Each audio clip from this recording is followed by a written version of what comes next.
ప్రజల పక్షాననే నిలబడతాం, ప్రజల గొంతుకై నిలబడతాం.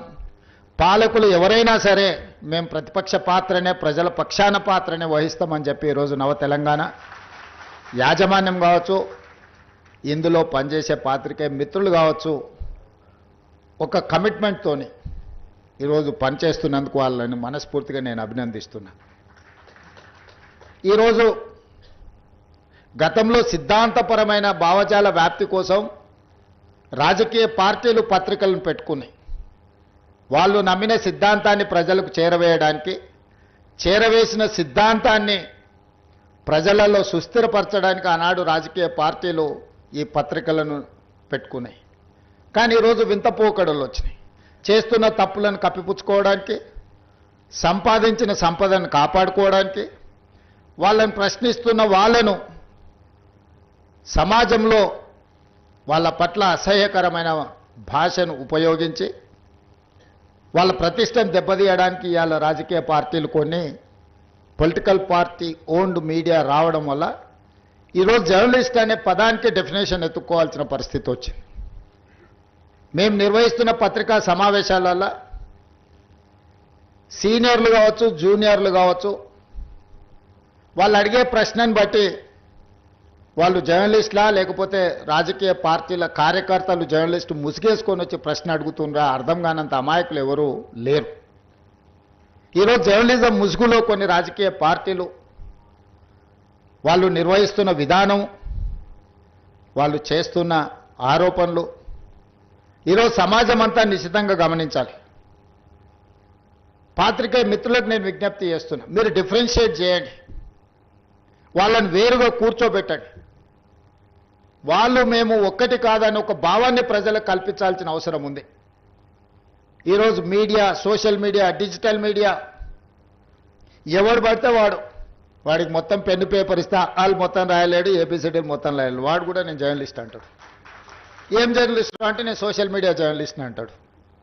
వాని పేరు పక్కనే జర్నలిస్ట్ అని పెట్టుకుంటాడు. అది మొత్తం వాళ్ళ ఇంటి పేరే అయినట్టు, వాళ్ళ తాతలు ముత్తాతల నుంచి జర్నలిజంలో పుట్టి పెరిగినట్టు జర్నలిస్ట్ ఎల్లయ్య, జర్నలిస్ట్ పుల్లయ్య అని పెట్టుకుంటారు. వాడు ఎప్పుడైనా జర్నలిజం స్కూల్లోనే చదివిండా లేకపోతే ఓనమాలు మొత్తమాన్ని వస్తాయంటే ఆ రెండు రావు. జర్నలిజం అక్షరం ముక్క కూడా. ఒకప్పుడు ఈ రాజకీయ పార్టీలు సిద్ధాంతాన్ని పూర్తిగా నమ్మిన కార్డు హోల్డర్స్ అన్న జర్నలిస్ట్గా ఉండేటోళ్ళు, లేకపోతే జర్నలిజం చదివిన వాళ్ళు అన్న జర్నలిస్ట్గా బాధ్యతలు ఇచ్చేవాళ్ళు.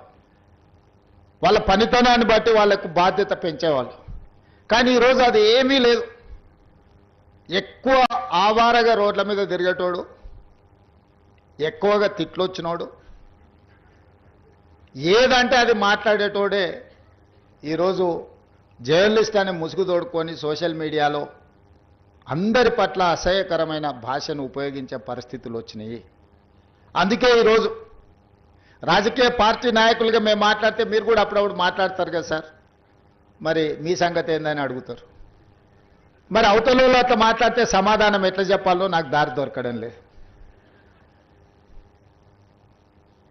అందుకే నిజమైన జర్నలిస్టులు మీరు సెమినార్స్ నిర్వహించుకొని జర్నలిస్ట్ అనే పదానికి డెఫినేషన్ ఏందో డిఫైన్ చేయాల్సిన పరిస్థితి ఈరోజు సమాజంలో దాపురించింది.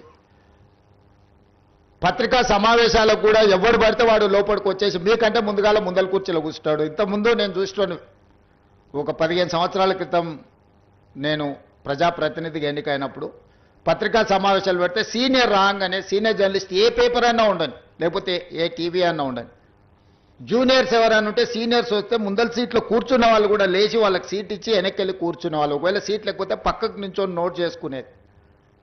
ఒక బాధ్యత, ఒక గౌరవం, ఒక మర్యాద. వాళ్ళ యాజమాన్యాలు ఎవరున్నా జర్నలిస్టుని ఒక గౌరవించుకునే పరిస్థితి ఉండే. ఇప్పుడు ఆ పరిస్థితి పూర్తిగా దెబ్బతిన్నది. వాడు ఖాళీగా ఉంటాడు కాబట్టి 3 గంటల ముందే వచ్చి ముందల కుర్చీలో కూర్చుంటాడు, కాలు మీద కాలు వేసుకొని. వాడికి ఆ వచ్చిన సీనియర్ జర్నలిస్టు వాళ్ళ జీవితాన్ని మొత్తం జర్నలిజంలో కలిపినరు. వాళ్ళు సిన్సియర్గా ప్రజా సమస్యల్ని విశ్లేషించడానికి, పరిశోధనలు చేయడానికి, వాళ్ళ జీవితాన్ని, ఆరోగ్యాన్ని ఫనంగా పెట్టి, కుటుంబాలను కూడా ఫనంగా పెట్టి ప్రజల సమస్యలను తెలుసుకోవడానికి ఎక్కడెక్కడనో మారుమూల ప్రాంతాలకు వెళ్ళి రోజుల కొద్దీ ప్రజలలో మమేకమై ఆ సమస్యల్ని తెలుసుకొని వాళ్ళు రాసిందన్న సంగతి, పాలకులు చేస్తున్న తప్పులను పట్టుకోవడానికి నిరంతరం శ్రమించి విశ్లేషించి మన ప్రాంతంలో జరిగిన విద్యుత్ ఉద్యమాల వెనుక ఇంత కఠోరమైన దీక్ష జర్నలిస్టులది ఉన్నది.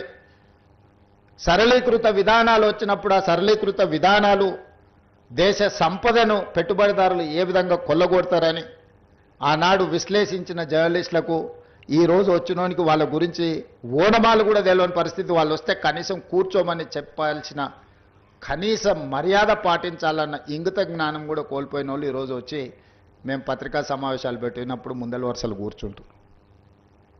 కూర్చోవడం కూడా ధిక్కారంగా